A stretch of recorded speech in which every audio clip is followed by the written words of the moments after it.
दोस्तान गिरामी, उलमा ने ये बात लिखी, जो सच्चा नबी होता है ना, तवज्जो फरमा रहे हैं आप हज़रात, मैंने क्या कहा, जो सच्चा नबी होता है उसकी कुछ निशानियां हैं जो उलमा ने बयान फरमाई, वो पाई जाए तो पता चल जाता है ये सच्चा नबी है। अब ये जितने भी गामा काना एंड कंपनी के लोग हैं, आप उनको कह सकते हैं आओ ना इधर मैदान दे लग जाता पता।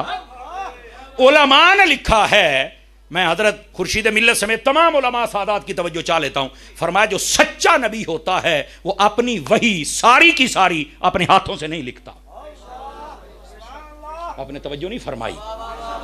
हाँ हाँ, कईयों ने 5 किलो का सर अकदस हिलाया। अच्छा, वैसे सर हिलना भी अच्छी बात है, इसका मतलब होता है गर्दन में सरिया नहीं है। सर हिलना भी अच्छी बात है, लेकिन पॉइंट को दिल की तह तक उतारना यह बड़ा जरूरी है, और बोल लेने में हरज भी नहीं है। सुनिए जरा दोबारा फिर, नबी अपनी वही नहीं लिखता। आप ये कादियानियों से पूछे, हाँ भाई दसो अजिया ने 20 किताबें लिखी ने, मैंने कहा इसका यही लिखना इस बात की दलील है कि यह नबी हो सकता, यह झूठा है। आप भी कहेंगे कि मौलाना पॉइंट तो तुमने दिया है, तो इसकी वजह क्या है? उलमाए तफसीर ने इससे पर्दा हटाया। वजह क्या है कि नबी क्यों नहीं लिखता और गैर नबी क्यों लिखता है? आपने तवज्जो नहीं फरमाई। इस जुमले और पॉइंट को समझने की कोशिश कीजिए। नबी अपनी वही नहीं लिखता, बल्कि यहां तक अगर आप कुरान पढ़ें, अल्लाह रब्बुल इज्जत ने हबीब को फरमा दिया ला तुहर्रिक बिही लिसानक, फरमाया मेरे महबूब जब जिब्राइल वही पढ़े ना, कुरान पढ़े जो मेरी तरफ से पैगाम आता है, तो वो जो तुहानू सुनावे तो तुसी अगे पढ़ना भी नहीं।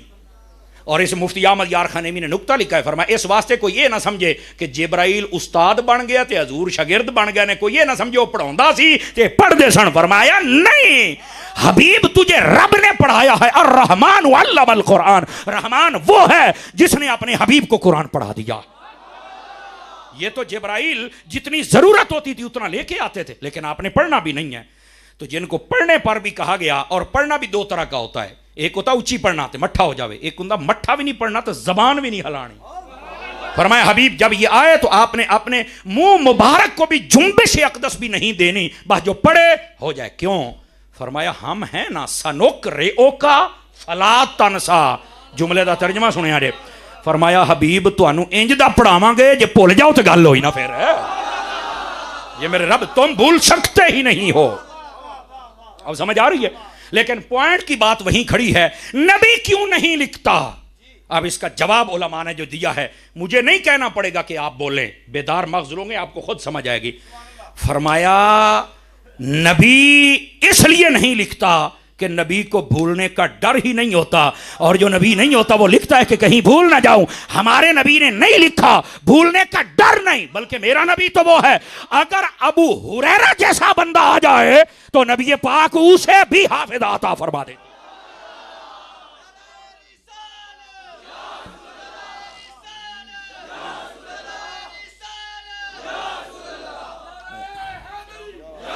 जज़ाकल्लाह। हाय हाय मेरे अजीज मेरे भाई, लिखता वो है जिसे भूल जाने का डर हो, और नबी को यह डर होता ही नहीं है।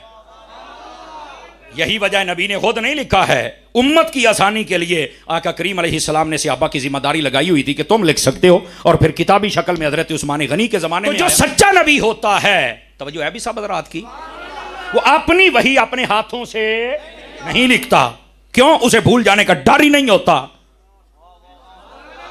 और अगर मिर्जा ने ये लिखी हैं तो इसके तो ये पहलों ही जिमें कहते हो फूक निकल गई सारी। ये पहला पॉइंट अगर समझ आ गया तो इनके झूठ के लिए यही काफी। और दूसरा भी सुनिए, तवज्जो है, इधर देखिए, जो सच्चा नबी होता है, तमाम उलमा ने इस बात को लिखा है, हुजूर के खसाइस आप पढ़ लें, उलमा को पढ़ लें, आपने लिखा है जो सच्चा नबी होता है वो दायमी बीमारी में मुब्तला नहीं रहता है। हुजूर ने फरमाया बुखार को बुरा ना कहो, सर दर्द को बुरा ना कहो। क्यों? एक रिवायत में ये नज़ले की बात भी आई है, तवज्जो है। फरमाया कि ये सारी की सारी जो बीमारियां, ये 3 बीमारियों का नाम है। फरमाया ये अल्लाह के सब नबियों के पास बरकत लेने आई थी। बुखार भी आया था, सर दर्द भी आया था, और ये नज़ला, बाद रिवायात में इसका लफ्ज़ है। तवज्जो है भी सब रात की। बह जा मलंगा बह जा, सज्जे खब्बे, मेरा ना दिमाग जरा ना वो सज्जे खब्बे हो जाता, क्लास बहन वाला बंदा ना तां भूल जाना। जरा सुभान अल्लाह फरमाइए गोडे छड़ के। अब जरा सुनिएगा, अच्छा दायमी भी हर वक्त बीमारी उसको से आराम आए ही ना, ऐसा नहीं हो सकता। बरकत लेने के लिए बीमारी आती है, तवज्जो है ना सब हज़रात की। हाँ हाँ, ये मर्ज बरकत लेने के लिए आता है। अगर इस कायदे और कानून को देखा जाए, कादियानों से पूछो, हाँ भाई तो आडा वो तो जेब वट्टे रखता सी, पेशाब की इसको बीमारी थी कतरों की, समझ आ रही है, और एक में वट्टे रखता था और एक के अंदर गुड़ की रोड़ियां, गुड़ का बड़ा शौकीन सी जनाब, और कहता चेता भुल जाता सी, कभी पेशाब वाले वट्टे खा जाता सी ते कभी गुड़ नूं उत्थे ला लैंदा सी। हुण अगे तुसीं आपे ही समझ जाना जिहनूं बोलो ते फिर ओनू ही खादी रखदा सी। हुण मर्जी तुहाडी है, ओनू आखो तुहाडे दा ये हाल है, जो नबी होता है वो कभी भी किसी दायमी बीमारी में मुब्तला, ये उसूल है। और अगर